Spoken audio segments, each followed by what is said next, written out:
Hello, friends. I am Chevee. Welcome to my shed. How are you today? How's life in your world? How's things where you are? I hope it's fantastic. I hope everything is great. Everything here is fine.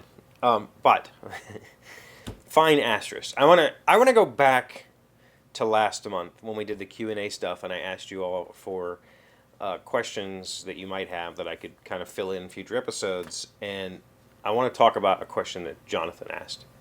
And Jonathan just said, thoughts on inflation, question mark, winky, smiley face. And I have thoughts on inflation. And this is one of those topics that I'm going to talk about from a personal standpoint that I have to be very, very careful about. Because contractually, I'm not allowed to say bad things. And I'm not going to say bad things per se. Because what I'm getting at is inflation, I think it's a necessary thing. That's just, because of population growth, things should inflate, but it should be a fairly predictable thing, not something that, unfortunately, not something that surges until we're, way far inflated and then we have to deflate, and which leads to minor recessions or even a depression. It should be much more of a moderate needle wag, not these huge sweeps that we've been seeing. And these huge sweeps that we've been seeing are just a product of the times. It's a product of,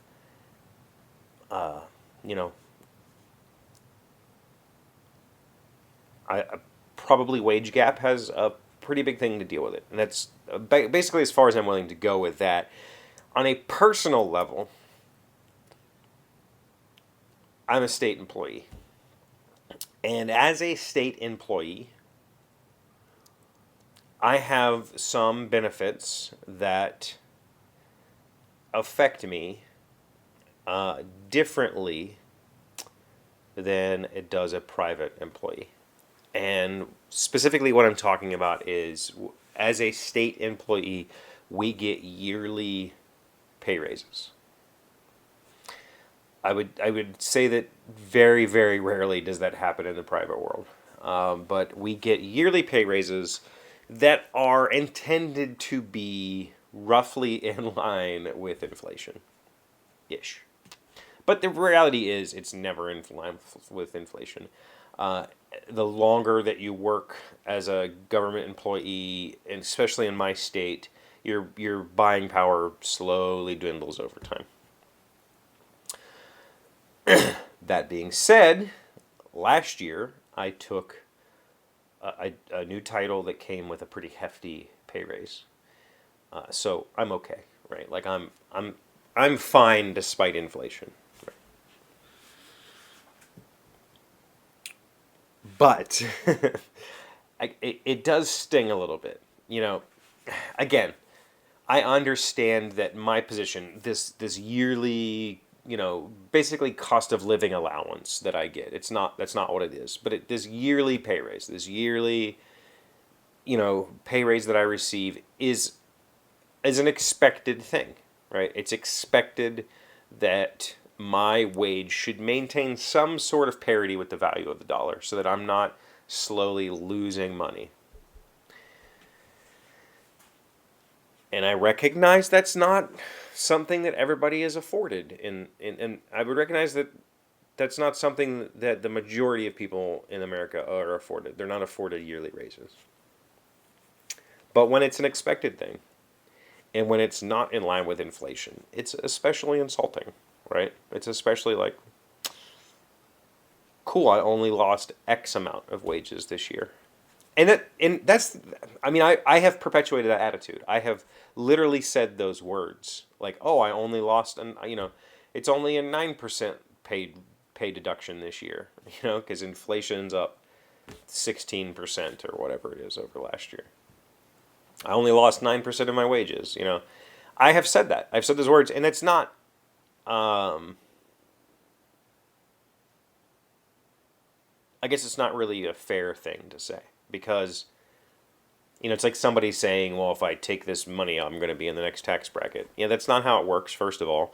And second of all, you're still going to take home more money, right? It doesn't matter how, you're still getting extra. I'm still getting, my wage has gone up despite what that dollar value actually means in buying power. My wage has gone up, and that's something that I should be thankful for, right?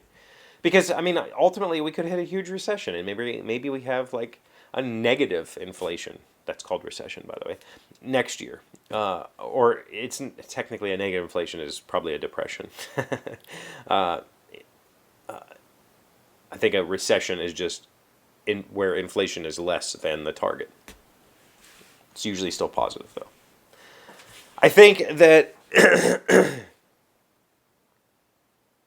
one, it's a necessary thing as long as the population continues to grow.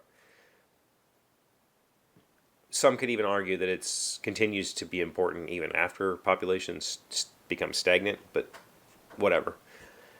Inflation is necessary. I think the difference here is being able to maintain a balance. And I get it that the Federal Reserves, the Feds don't want to over adjust, right? Like inflation is crazy right now, so let's just drop the percentage rate to 0%, and then that's a huge overcorrection, which causes a complete, imbalance. That's not what they want to do. They want to be much more moderate about their tweaks and changes because, the market's pretty volatile right now. And it's a very, very, very difficult thing to quantify and to put into real terms. Most people can understand that their groceries are costing them more this July than they were last July. Most people can understand that everything, the housing market right now is completely off the rails.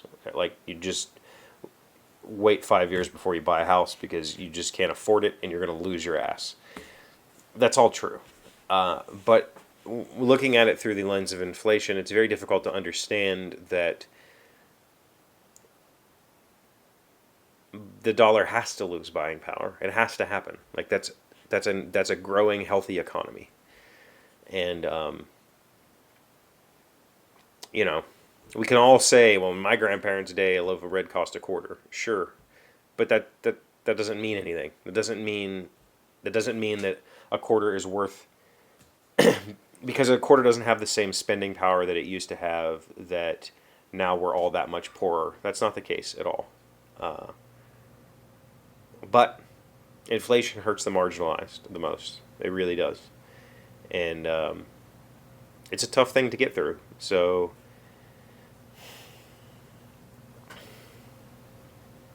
I don't know. I don't really have a thought about how to deal with inflation. All I can say is, my thoughts are it's a necessary evil, right? It's a necessary thing that we all have to plan for, and hopefully you can make investments and outpace inflation. You can make, you can make smart decisions about your money that will keep you safe when you reach, retirement or whatever, if you choose to retire.